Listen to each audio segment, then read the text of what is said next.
Happened to your child that made you realize nuclear was the only option? When my daughter was 13, she suddenly became extremely excited about going to school. This was the same girl who 2 weeks ago tried to play dead to skip class. So, naturally, I asked her why the change. Oh, I now have Mr. Davidson for history every day. His class is super fun.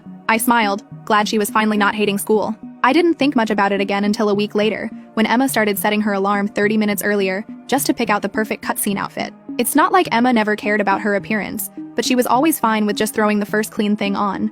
I remember asking her if she was trying to impress a boy she had a crush on, and her face went totally red. "Don't say that, Mom," she yelled. That's when I got truly suspicious. I started looking at her normal teenage mood swings more carefully, and I realized they were always related to Mr. Davidson. She'd never admit it, but I noticed things like, if Mr. Davidson complimented her project, she'd float around the house for hours. But if Mr. Davidson didn't acknowledge her much that day, she'd barely speak and pick at her plate during dinner. That's when I tested her in a subtle manner. "I was thinking of moving you out of Mr. Davidson's class. I think it would be good." "You can't do that!" she yelled before I could even get my words out. I stared at her blankly. "But why not?" I asked. Silence. Deafening silence. She didn't say a word, just stood up and beelined straight for her room, pulling up her phone to text someone before she even reached the stairs. This was Emma, my girl who just 2 months ago didn't care about a single school-related thing. She was always extremely open about everything too. So this was a huge problem. That night, I crept into her room and searched through her phone. I know this was a huge violation of privacy, but I truly felt like I had no choice.